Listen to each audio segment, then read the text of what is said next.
افلا يتدبرون القرآن ام على قلوب اقفالها، تو کیا یہ لوگ قرآن میں غور نہیں کرتے یا دلوں پر قفل لگ رہے ہیں؟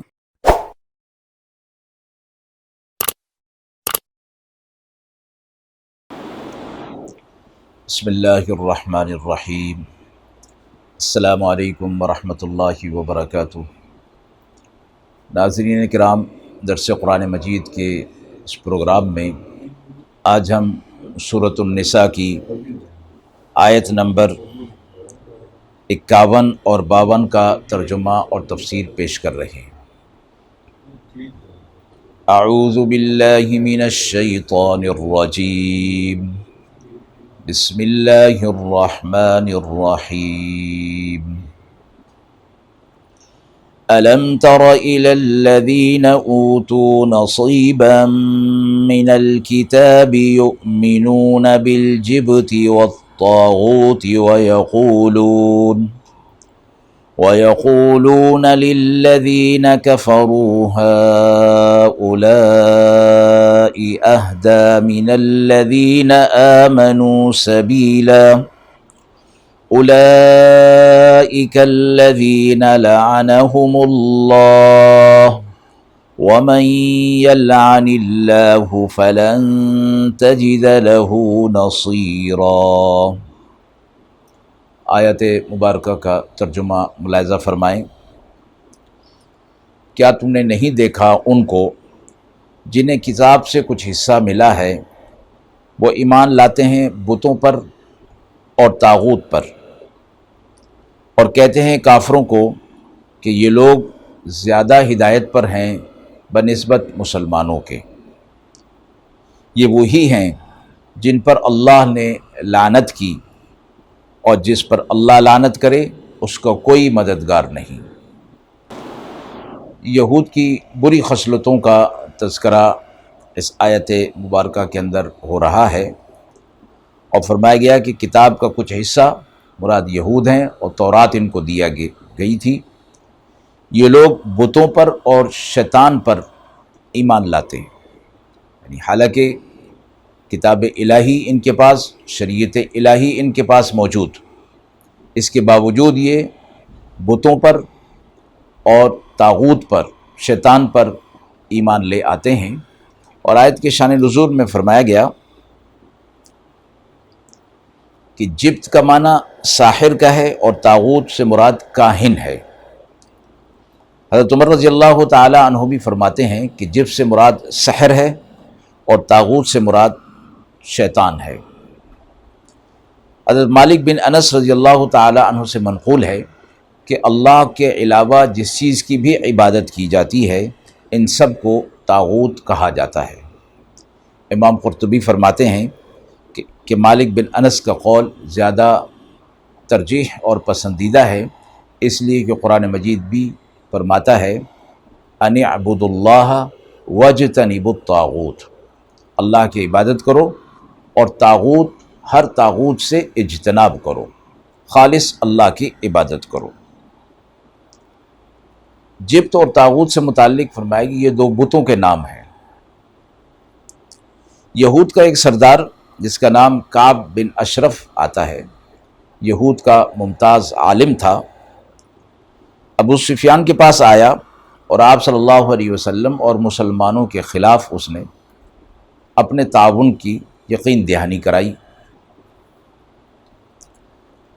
اہل مکہ نے ابو سفیان نے کہا کہ تم یہود ایک دھوکہ باز قوم ہو، دغا کرتے ہو، اور تم اگر ہمارے ساتھ ملنا چاہتے ہو تو پھر تم ہمارے دو بت جبت اور طاغوت کو سجدہ کرو۔ کعب بن اشرف نے ان کے اعتماد کے لیے ان دونوں بتوں کو سجدہ کر لیا۔ اس پر قریش ان کے ساتھ آمادہ ہو گئے اور آپ صلی اللہ علیہ وسلم اور مسلمانوں کے خلاف انہوں نے ایک محاذ قائم کر لیا۔ ابو سفیان نے کعب بن اشرف سے پوچھا کہ تم یہود کے عالم ہو، کتاب کا علم تمہارے پاس ہے، تم ہمیں یہ بتاؤ کہ ہم ہدایت پر ہیں یا محمد صلی اللہ علیہ وسلم جس دین پر ہیں وہ ہدایت پر ہیں؟ کعب بن اشرف نے کہا کہ تم اپنے اعمال بتاؤ۔ ابو سفیان نے کہا کہ ہم حجاج کے لیے اپنے اونٹوں کو ذبح کرتے ہیں، ان کا دودھ ان کو پلاتے ہیں، ان کا اکرام کرتے ہیں، اپنے خیش اور اقارب کا خیال کرتے ہیں اور ان کے ساتھ تعلقات کو قائم رکھتے ہیں، بیت اللہ کا حج اور طواف کرتے ہیں۔ اس کے برخلاف محمد صلی اللہ علیہ وسلم نے اپنے آباء و اجداد کے دین کو چھوڑ دیا ہے۔ کعب بن اشرف نے کہا کہ تم زیادہ حق پر ہو، اور نعوذ باللہ ثم نعوذ باللہ محمد صلی اللہ علیہ وسلم حق پر نہیں ہے۔ اللہ رب العزت نے یہود کی اس سازش کو اور ان کے مکر کو واضح کرنے کے لیے اس آیت مبارکہ کو نازل فرمایا۔ کعب بن اشرف اگرچہ توحید کا علم بردار تھا اور یہود کا عالم بھی تھا، اللہ تعالیٰ کی عبادت کرتا تھا، لیکن جب اس کے اوپر نفسانی خواہشات کا غلبہ ہو گیا تو اس نے اس چیز کی پرواہ نہیں کی،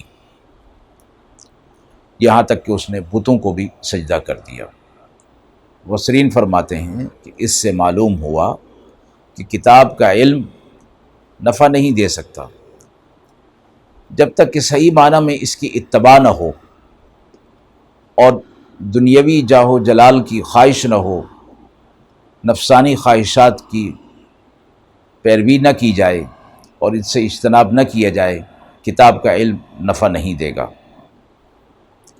اس کے بعد فرمایا یہ لوگ کہتے ہیں کہ ہم ان سے زیادہ ہدایت پر ہیں۔ اللہ نے اس کی وضاحت فرما دی کہ مسلمان ہی ہدایت پر ہیں اور اللہ کے حکم سے اللہ کی دی ہوئی ہدایت پر وہ ہیں۔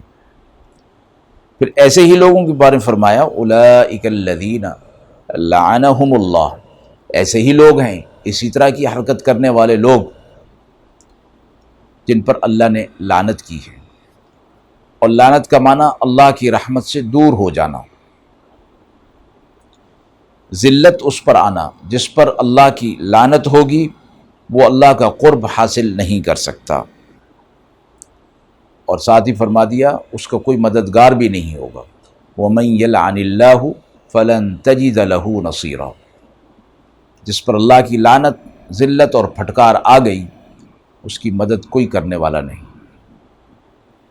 اور فرمایا کہ یہ لعنت کے مستحق لوگ قرآن و حدیث کی روح سے اور روایات سے کون لوگ ہیں؟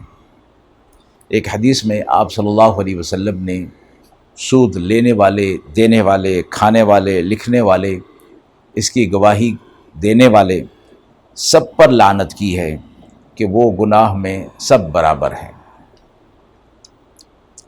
اسی طرح ایک اور حدیث میں آپ صلی اللہ علیہ وسلم نے فرمایا قوم لوط جیسا عمل کرنے والا بھی اللہ کی لعنت کا مستحق ہے۔ اسی طرح فرمایا وہ چور بھی لعنت کا مستحق ہے، یہاں تک کہ انڈا اور رسی جیسی حقیر چیز بھی چوری کرنے سے باز نہیں آتا۔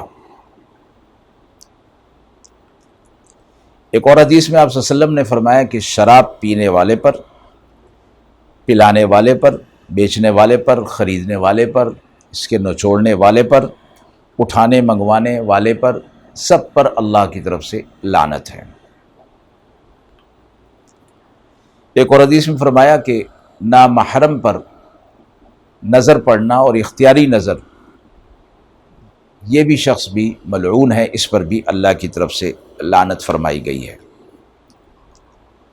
لعنت اس قدر بری چیز ہے اور اس پر پابندیاں بھی عائد فرمائی گئی ہیں، کسی مسلمان پر لعنت کرنا حرام ہے، اور کافر پر بھی اسی صورت میں کہ جب اس کا کفر اور فسق اور اس کا کفر پر مرنا یقینی ہو۔ کسی شخص کو معین کیے بغیر لعنت کی جا سکتی ہے، جیسے ظالموں پر اللہ کی لعنت ہو، جھوٹوں پر اللہ کی لعنت ہو، اس طرح کی لعنت کرنا جائز ہے۔ لعنت کے معنی اللہ کی رحمت سے دور ہونے کے ہوتے ہیں۔ شرعاً کفار کے حق میں اس کے معنی اللہ کی رحمت سے دور ہونا ہے، اور مومنوں کے حق میں ابرار اور صلحاء کے درجے سے نیچے گرنا ہے۔ بہرحال اللہ تعالیٰ کی پناہ مانگنی چاہیے کہ اس قسم کے کام ہوں کہ جس کی وجہ سے کوئی شخص لعنت کا مستحق ہو جائے۔ وآخر دعوانا ان الحمد للہ رب العالمین۔